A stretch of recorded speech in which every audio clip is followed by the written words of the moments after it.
have two substances, both are acidic, then how do we know which one is stronger?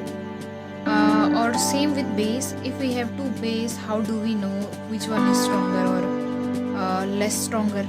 So is there any way we can arrange acid on their strength order, and same with base? That's what we're gonna study today. Hello, I am Kiran Negi and we will study today's strength of acid or base, and this will be on the basis of pH scale, a scale which have number from 1 to 14, and in which we can arrange both acid and base on their order of strength. And pH scale measure their strength by hydrogen ion concentration. Also we will see some previous year question. Let's solve them, and if you have any problem please comment. How strong are acid और base solution. So हमें strength नापनी है. इसके लिए हमने कहा हम लोग एक स्केल यूज़ करेंगे, that is pH scale. So for this purpose pH scale has been developed. PH scale क्या होता है, इसमें जो पी होता है, दैट पी मीन्स पोटेंज, जो कि एक जर्मन वर्ड है और इसका मीनिंग क्या होता है, पावर. एक तरह की स्केल ही होगी इस तरह से. इसमें जो नंबर होते हैं वो कैसे होते हैं, 0 से लेके क्या होते हैं 14 तक होते हैं. 0 से लेके 14, और इसमें से 0 का मीनिंग क्या होता है, वेरी एसिडिक. 0 का मीनिंग होता है वेरी एसिडिक, और 14 जो का वहाँ पे होगा वेरी एल की लाइन, या आप उसको वेरी बेसिक कह सकते हो. यानी कम की तरफ जाएंगे तो एसिडिटी इंक्रीज़ होती जाएगी, और अगर हम लोग ज़्यादा की तरफ जाते जाएंगे तो यानी बेसिसिटी इंक्रीज़ होती जाएगी. क्लियर हो गई ये बात. नेक्स्ट देखिए अब इसका फॉर्मूला. अब हम लोग पीएच को मेज़र किस बेसिस पे करते हैं. हमने बोल तो दिया कि कोई सब्सटेंस बहुत एसिडिक है, बहुत बेसिक है, पीएच स्केल पे 0 है, 1 है, या 7, 14 ज़्यादा आ रहा है, पर किस बेसिस पे आ रहा है, तो ये आता है किसके बेसिस पे, हाइड्रोजन आयन के कंसंट्रेशन के बेसिस पे. एच आयन का कंसंट्रेशन इसका बेसिक होता है, जिससे मेज़रमेंट या वैल्यू निकल के आती है पीएच की. तो the pH of neutral solution, उसके बाद ये न्यूट्रल सॉल्यूशन की बात कर रहा है. न्यूट्रल क्या होता है, जो ना ही एसिडिक होता है और ना ही बेसिक होता है, उसका जो होता है पीएच 7 होता है. ये दिख रहा होगा ये पॉइंट, ये न्यूट्रल है. न्यूट्रल में पीएच की वैल्यू जो होती है वो 7 होती है. 7 से नीचे जाने पे क्या होती है, एसिडिटी इंक्रीज़ होती जाती है. 7 से ऊपर जाने पे बेसिसिटी इंक्रीज़ होती जाती है. और अगर हम लोग इसको समझें, अब ध्यान से एक चीज़ याद करो, एसिड किसको बोलते हैं, जिसके पास एच आयन होंगे. तो अगर जितने ज़्यादा एच आयन होंगे यानी उतना एसिडिक, और जितने कम एच आयन होंगे वो बेसिसिटी की तरफ ज़्यादा जाएगा. क्योंकि किसी भी सॉल्यूशन में अगर वो वाटर के अंदर है तो उसके अंदर 2 ही आयन होते हैं, H ion, O H minus ion. Other ion भी होंगे, हम उनको काउंट नहीं कर रहे हैं. ठीक है, तो इस स्केल को देखना एक बार ध्यान से. 7 से नीचे जाने पे एच आयन का कंसनट्रेशन बढ़ रहा है. अगर एच आयन का कंसनट्रेशन बढ़ रहा है तो यानी क्या हो रही है, एसिडिटी इंक्रीज़ हो रही है. यानी number of H ion is directly proportional to acidity. यानी जितने ज़्यादा H ion होंगे उतनी ज़्यादा एसिडिटी होगी. क्लियर हो गई बात. अब जैसे हम 7 से ऊपर की तरफ चलते हैं, H ion का कंसनट्रेशन घटता जाता है. अब आप लोगों को थोड़ा सा इसको देखिए, ये दिख रहा है ओ H ion, जैसे जैसे H ion डिक्रीज़ हो रहा है, ये जो ब्लू वाला पार्ट है ये सारा क्या है, हाइड्रोजन आयन का कंसंट्रेशन है. 7 से ऊपर जाने पे एच आयन का कंसंट्रेशन घटता जा रहा है, तो हमारे पास मीडियम में क्या बच रहे हैं, केवल ओ एच आयन. यानी कुल मिला के हाइड्रोक्साइन आयन बढ़ रहे हैं, उनका नंबर बढ़ रहा है जब पीएच बढ़ रहा है. जब पीएच बढ़ रहा है तब ओ एच यानी हाइड्रोक्साइड आयन का कंसंट्रेशन बढ़ रहा है. तो हम लोग यहाँ से ये कह सकते हैं that number of OH ion या hydroxide ion is inversely proportional to the basicity. Inversely proportional to basicity. ये भी पूरा नहीं आया पर आप समझ जाना. यानी एसिडिटी और बेसिसिटी इनवर्सली प्रोपोर्शन है ईच अदर. अगर हम लोग आयन के टर्म्स में देखें, जितना ज़्यादा एच आयन उतनी ज़्यादा एसिडिटी, जितने कम एच आयन उतनी कम बेसिसिटी. जितने ज़्यादा एच आयन उतनी ज़्यादा एसिडिटी, जितने कम एच आयन उतनी ज़्यादा बेसिसिटी. दिख रहा होगा यहाँ पे. से दोबारा से देखते हैं, मैंने क्या बोला, एसिडिटी इंक्रीज हो रही है 7 से 0 पे जाने पे, साथ में हाइड्रोजन आयन का कंसंट्रेशन बढ़ रहा है. तो यानी हम यहाँ से कह सकते हैं that acidity is directly proportional to H ion concentration. H ion concentration. बात समझ रहे हो आप लोग? जैसे जैसे जितने ज़्यादा एच आयन होंगे यानी हाइड्रोजन आयन होंगे उतनी ज़्यादा एसिडिटी होगी. और 7 से ऊपर जाने पे क्या हो रहा है, बेसिक नेचर बढ़ रहा है यानी बेसिसिटी बढ़ रही है. यानी 7 तो न्यूट्रल है, 8 acidic sorry basic, 9 basic, but 9 will be more basic than 8. Same so on, जैसे जैसे नंबर बढ़ता जाएगा वैसे वैसे बेसिसिटी भी क्या होती है, इंक्रीज होती जाएगी. लेकिन यहाँ पे क्या हो रहा है, हाइड्रोजन आयन का कंसंट्रेशन घट रहा है.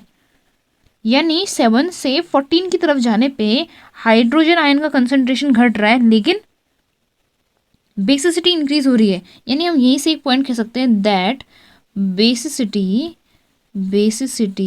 Is indirectly proportional to H ion concentration. यानी उसको कोई मतलब नहीं है एच आयन से. क्लियर हो गई बात यहाँ पे? साथ में एक और चीज़ यहाँ ध्यान देना है, जो इसमें ब्लू है, ये मार्क ब्लू वाला दिख रहा होगा, ये जो होती है ये क्या है, हाइड्रोजन आयन का कंसंट्रेशन है. क्या है, हाइड्रोजन आयन का कंसंट्रेशन. और इसमें जो वाइट वाला पार्ट है ये हाइड्रोक्साइड आयन का कंसंट्रेशन है. तो हाइड्रोक्साइड आयन अगर आप लोग ध्यान से देखो तो जैसे जैसे हाइड्रोजन आयन का कंसंट्रेशन घट रहा है, जैसे जैसे हाइड्रोजन आयन का कंसंट्रेशन घट रहा है वैसे वैसे OH आयन का कंसंट्रेशन क्या हो रहा है, इंक्रीज कर रहा है. यानी बेसिक नेचर में या बेसिक सोल्यूशन में हाइड्रोजन आयन से ज़्यादा हाइड्रोक्साइड आयन की प्रेजेंस होगी. ये क्वेश्चन आ सकता है, ठीक है. यानी बेसिक सॉल्यूशन के अंदर हाइड्रोजन आयन तो होते ही होते हैं लेकिन उससे ज़्यादा क्या होता है, हाइड्रोक्साइड आयन की प्रेजेंस होती है. क्लियर हो गई बात? नेक्स्ट चलते हैं आगे. How strong are base solution, इसका नेक्स्ट पार्ट है. The acid that give rise more H+ ion are said to be stronger. अब जैसे मैंने कहा, ये स्टार्टिंग में भी बात की थी हमने, माना एक एसिड है A और एक है B. हम दोनों तो कहा हमने कि दोनों ही एसिडिक हैं. Then how do we know which one is stronger? A stronger है, B स्ट्रॉन्गर है, हमें कैसे पता चलेगा? फॉर एग्जाम्पल हमने ले लिया एक गैस्ट्रिक जूस जिसका pH है 1.2, लेमन जूस जिसका pH है 2.2.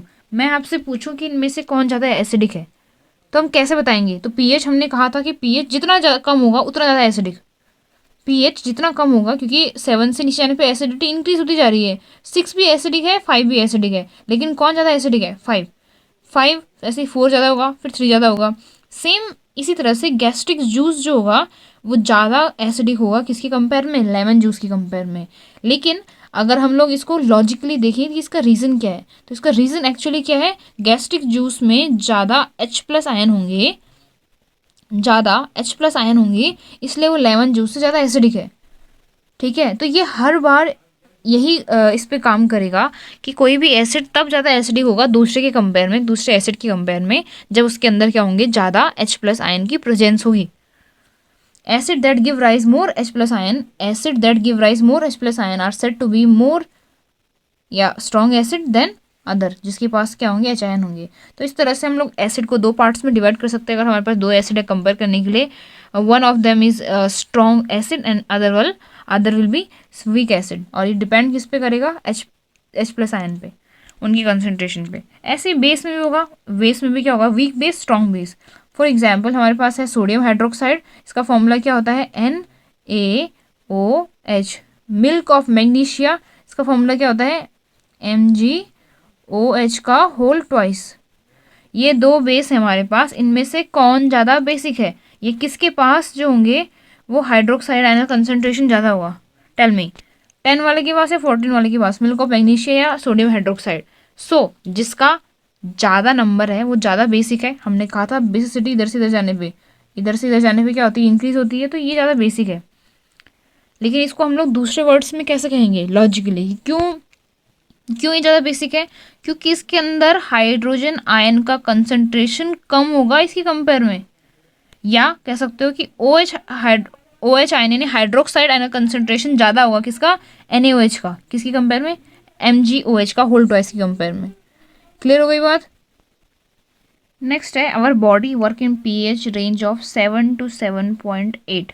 Okay, so this is slightly basic, neutral to slightly basic. हमारी बॉडी जो होती है इस पीएच पे काम करती है। When pH of rain water is less than 5.6, अगर जो पानी है, बारिश है, बारिश का पानी, उसका पीएच 5.6 से नीचे जाए तो उसको हम लोग क्या कह देते हैं, एसिड रेन कह देते हैं। और ये एसिड रेन बहुत हार्मफुल होती है प्लांट्स के लिए, सॉइल के लिए, और ऐसे बिल्डिंग्स के लिए जिनमें मार्बल वगैरह होता है। जानते होंगे आप लोगों ने ताजमहल का एग्जाम्पल पढ़ा होगा। So this is rain water when the pH is below 5.6। The atmosphere of Venus, ये ऐसे एक नोट है अलग से, जो वीनस है, वीनस क्या होता है जानते हो आप? हाँ, तो उसका जो एटमोसफियर होता है वो किसका बना होता है, थिक वाइट और येलोइश क्लाउड का, जो कि किसके होते हैं, सल्फ्यूरिक एसिड के बने होते हैं। सल्फ्यूरिक एसिड यानी H2SO4, H2S, बादल कैसे, वाइट और येलोइश टाइप के। नेक्स्ट है pH of our digestive system. So as we know, हमारा जो बॉडी है वो तो हल्का बेसिक होता है, लेकिन हमारा जो एलिमेंट्री कैनाल का कुछ पार्ट होता है वो बहुत ही क्या होता है, एसिडिक होता है, जिसका नाम है human stomach. So human stomach produce hydrochloric acid, hydrochloric acid यानी HCl, HCl प्रोड्यूस करता है, जो फूड को डाइजेशन करने में हेल्प करता है बिना स्टमक को हार्म किए। क्योंकि हम जानते हैं कि जो एसिड होता है ना, खतरनाक एसिड जो होता है वो क्या करता है, हम बर्न कर सकता है, जहाँ पे गिरेगा वहाँ पे जला देगा। तो ये ऐसा तो हमारा स्टमक जल जाना चाहिए क्योंकि उसके अंदर हाइड्रोक्लोरिक एसिड है, पर ऐसा होता है नहीं, स्टमक जल के छेद छेद हो गया उसमें, नहीं, क्योंकि ये हार्म नहीं करता है। इसका वैसे और रीज़न म्यूकस वगैरह भी पढ़ा होगा आप लोगों ने क्लास 10th में। इसके अलावा इसका एक और काम होता है इस हाइड्रोक्लोरिक एसिड का, that it destroy the harmful microbes, खाने में जो हार्मफुल माइक्रोबीज होता है उनको भी डिस्ट्रॉय करता है। ड्यूरिंग इंडाइजेशन, जब कभी कभी खाना नहीं पचता, the stomach produce too much acid and cause pain and irritation. To get rid of this pain we use antacids. So गला जलना सुना होगा आप लोगों ने, जब हम लोग कुछ ऐसा ऑयली वगैरह चीज़ें खा लेते हैं जिनको डाइजेस्ट करने में प्रॉब्लम होती है, तो उस समय इंडाइजेशन हो जाता है, खाना पेट में रहता है, तो वो क्या करेगा, ऊपर की तरफ, यानी हमारे ओइसोफेगस, फूड पाइप में ऊपर की तरफ आता है गले में, तो हमें ऐसा लगता है हमारा गला जल रहा होगा क्योंकि एसिड आ रहा है ऊपर। तो इस प्रोसेस को ही उसने क्या लिखा है, टू मच इंडाइजेशन लिखा है। इसके कारण क्या होता है, पेन होता है, दर्द होता है, क्योंकि वो एसिड एक तरह से बर्न कर रहा होता है हमारे फूड पाइप को, साथ में इरिटेशन होती है। तो इससे बचने के लिए हम लोग क्या लेते हैं, एंटासिड्स लेते हैं। सो क्या लगता है आपको, ये एंटासिड किस नेचर के होते होंगे, एसिड है, बेसिक? ऑब्वियस सी बात है, एसिड से प्रॉब्लम हो रही है तो हम बेस ही लेंगे जो उसका इफेक्ट खत्म कर दे। एसिड का इफेक्ट खत्म करता है बेस, बेस का इफेक्ट खत्म करता है एसिड। तो इसलिए हम लोग क्या लेते हैं, मिल्क ऑफ मैग्नीशिया, जिसको मैंने बताया था, मैग्नीशियम हाइड्रोक्साइड। इसके अलावा कोई अदर बेस जो हमारे लिए क्या हो, पॉइजनस या वैसा कुछ हार्मफुल ना हो, उसको हम लोग यूज़ कर सकते हैं एज एन एंटासिड।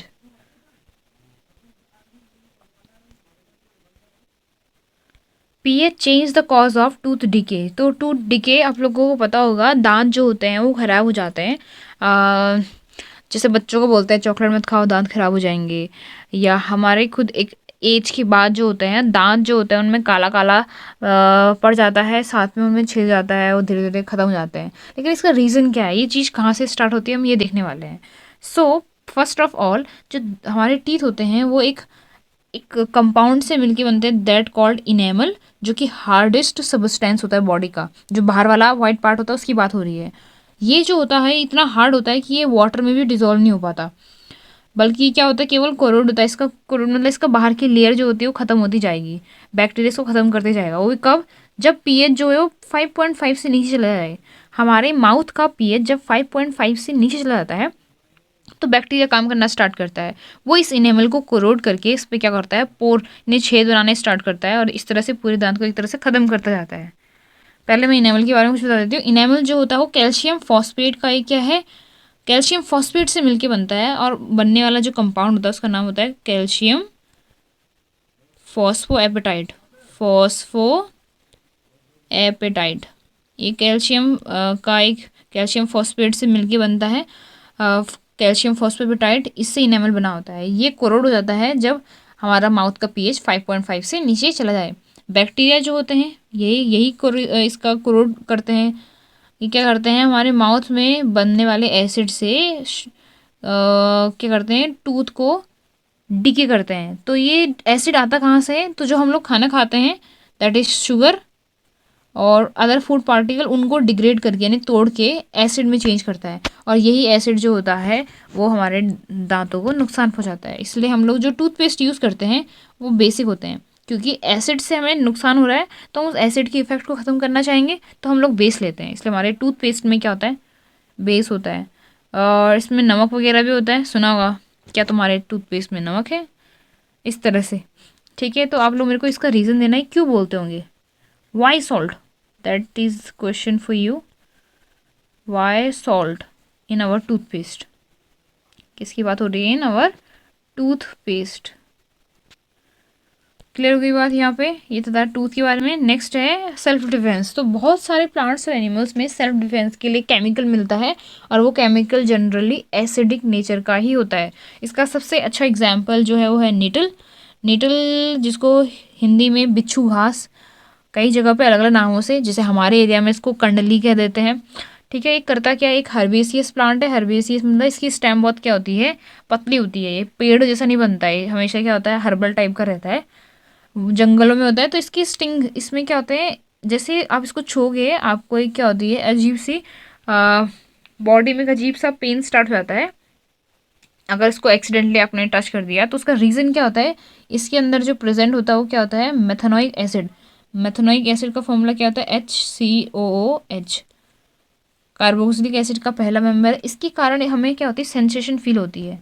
अब ये एसिड है, अगर हमें कभी जंगल में गलती से लग गया तो इसके पीछे वाला एक डॉग प्लांट होता है, उसकी लीफ को यूज़ करना चाहिए। क्यों करना चाहिए? क्योंकि ये एसिडिक है, और डॉग प्लांट के लीव्स में बेसिक बेस होता है। तो अगर हम लगाएंगे तो एसिड बेस क्या होगा, न्यूट्रलाइजेशन। तो दर्द क्या हो जाएगा, वो पेन या वो जो झंझनाहट होती है वो ख़त्म हो जाएगी। इसी तरह से बहुत सारे अदर प्लांट्स और एनिमल्स हैं जो इस तरह का नेचर शो करते हैं। इसका अलावा एक एंट स्टिंग, चींटी ने काटा होगा कभी किसी को, काटा है, ये क्या होता है, उसकी स्टिंग में मेथनोइक एसिड होता है। सेम यही एसिड होता है, वो भी क्या होता है, एक सेम तरह का ही पेन होता है, बस उसमें क्या होता है, एक हल्का सा दाना जाता है। जब आपको नीडल कभी देखा होगा तो उसमें भी सेम ही तरह के क्या होता है, हमें एक्शन या हम लोग कह सकते हैं कि सिम्टम्स देखने को मिलेंगे। इसके अलावा हमें कुछ और चीज़ें भी ध्यान देनी है, जैसे विनेगर में कौन सा एसिड होता है, एसिडिक एसिड। ऑरेंज, ये जितने भी हमारे पास खट्टे फ्रूट्स होते हैं उनके अंदर सिट्रिक एसिड ही होता है, ध्यान देना। इसी तरह से टेमारिंड, अगर आप लोगों ने इसका नाम सुना होगा, इमली बोलते हैं इसको हिंदी में, इसके अंदर क्या होता है, टार्टरिक एसिड। टोमेटो, इसमें ऑक्जेलिक एसिड। दही में लैक्टिक एसिड, ये तो नाम सुना ही होगा। लैक्टोबैसिलस नाम का एक बैक्टीरिया होता है जो दूध को कर्ड में चेंज करता है। लेमन में क्या होता है, जैसे हमने बात की थी खट्टे फ्रूट्स में क्या होता है, सिट्रिक एसिड। तो ये याद करना ईजी है, ये नाम आपको ध्यान रखने हैं। विनेगर में क्या होता है, एसिडिक एसिड। ऑरेंज और लेमन में सिट्रिक एसिड। टेमारिंड में टार्टरिक। टोमेटो में ऑक्जेलिक। कर्ड में लैक्टिक। एंट स्टिंग और नीटल स्टिंग दोनों में क्या होता है, मेथनोइक एसिड होता है।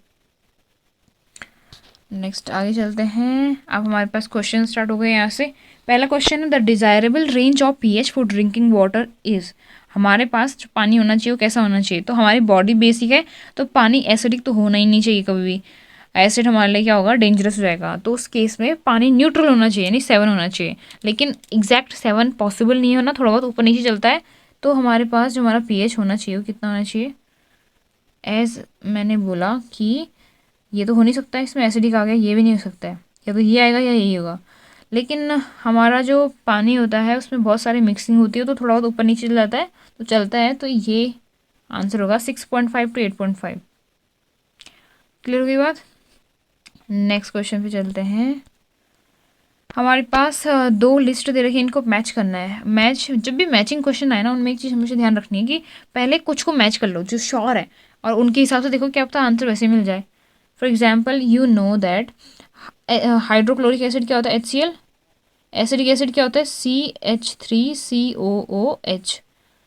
अगर आप लोगों ने भी पीएच स्केल देखी हुई है तो इन दोनों में से जो HCl होता है वो स्ट्रॉन्ग एसिड होता है। CH3COOH भी एसिड होता है, लेकिन इसका जो हाइड्रोजन आयन होता है वो इसको जब ये सॉल्यूशन में इसको डालेंगे तो हाइड्रोजन आयन निकलने में टाइम लगता है, तो उसका कंसनट्रेशन डिग्री थोड़ा कम होता है किसी कंपेयर में, HCl की कंपेयर में।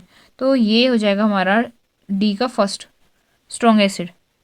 डी का फर्स्ट, दो ऑप्शन है हमारे पास, यानी ये तो अपने आप कैंसिल हो गया। सेकेंड हमने कहा एसिडिक एसिड क्या होता है, वीक एसिड। सी का थर्ड, ऑप्शन बी अपने आप सही हो जाएगा। हम और ही मैच कर देते हैं। बी का कौन सा है 4, B4 सही है। अब देखो कैल्शियम ऑक्साइड और सोडियम हाइड्रोक्साइड दोनों क्या हैं, बेस है, लेकिन एक बेस और एक एल्केली है, दोनों में फ़र्क क्या होता है।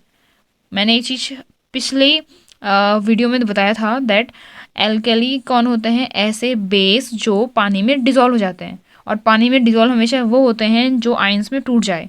एक है calcium oxide that is CaO, और एक है NaOH। पानी में डिज़ोल्व वो होगा जो आयंस में टूट सकता है, ये भी टूट सकता है, ये भी टूट सकता है, पर हमें फिर बताना कौन है ज़्यादा ईजी हो, तो जिसमें आयंस का सेपरेशन कम हो। देखो Na++ OH माइनस, इसमें एक प्लस एक माइनस है। अगर हम CaO को तोड़ें, CaO को तोड़ें तो इसे बताइए कैसे टूटेगा, Ca+2 + O-2। पहले तो ये टूटता ही नहीं है क्योंकि इसका नेचर जो होता है कोवेलेंट टाइप का होता है। अगर आपने इसको फोर्स लगा के तोड़ भी दिया तो ये टूटेगा कुछ इस तरह से, जिसको वैसे ही दिख रहा है कि मुश्किल होगी टूटने में। तो उस हिसाब से कैल्शियम हाइड्रोक्साइड कैसा हो रहा है, एल्कली नेचर का, यानी A का 2, तो B अपने आप 4, यानी सेकेंड आंसर करेक्ट है। अगर नहीं आया समझ में क्वेश्चन तो मुझे लिख के देना कमेंट में, मैं दोबारा से किसी और तरीके से इसको समझाऊंगी, ठीक है। नेक्स्ट चलते हैं। The desirable range of drinking water, ये क्वेश्चन रिपीट हो गया है शायद, मेरे ख्याल से मैं आंसर बता चुकी हूँ। Next, the main constituent of vinegar is, ये 2015 सेकेंड ND का एग्जाम है, क्या होता है इसका आंसर, हमने अभी पढ़ा है, that is acidic acid. Vinegar क्या होता है, acidic acid. The accidental touch of nettle leaves create a burning sensation which is due to, कौन सा क्या था उसमें नेटल में जिसके कारण उस बर्निंग सेंसेशन फील होती है। Answer is methanoic acid. Citric acid fruits में होता है, खट्टे फ्रूट्स में। सल्फ्यूरिक एसिड तो होता ही नहीं इसी में। हाइड्रोक्लोरिक एसिड हमारे स्टमक में होता है। सल्फ्यूरिक एसिड वीनस में देखा था हमने, वीनस के क्लाउड्स में। नेक्स्ट क्वेश्चन है, which of the following properties true for a toothpaste, हमारा टूथपेस्ट कैसा होना चाहिए। ये NDA 2018 क्वेश्चन है, अभी ज़्यादा टाइम नहीं हुआ है, नहीं कैसा होना चाहिए, बेसिक, क्योंकि हमारे माउथ में जो प्रॉब्लम क्रिएट होती है, टूथ डिके होती है, वो एसिडिक नेचर होने के कारण होता है। हमारे मुंह में जो फूड पार्टिकल होता है या और क्या होता है, शुगर होता है, वो टूट के मीठा पन तो देता है, साथ में उसमें एसिड निकलता है। ये एसिड बैक्टीरिया जैसे एसिडिक होता है, बैक्टीरिया क्या होता है, एक्टिव हो जाते हैं और हमारे टूथ डिके करने लग जाते हैं। सो बेसिक होना चाहिए। Which one of the following gives highest amount of hydrogen ion, अभी किया हुआ है यार, ये क्वेश्चन कितने सही से आते हैं। देखो ये है NaOH बेस है, इसमें तो H आयन होंगे नहीं। मिल्क ऑफ मैग्नीशिया MgOH का होल ट्वाइस बेस है, OH है ना इसमें, तो ये भी नहीं देगा, तो ये दोनों तो अपने हट गए। लेमन जूस और गैस्ट्रिक जूस में देखना, इसका pH होता है 1.2 अराउंड, और इसका होता है 2.2। कौन ज़्यादा H आयन देगा, जिसका pH वैल्यू कम होगा, जितना कम होगा उतना ज़्यादा एसिडिक और उतनी ज़्यादा H आयन। तो आंसर इज 1.2 यानी गैस्ट्रिक जूस।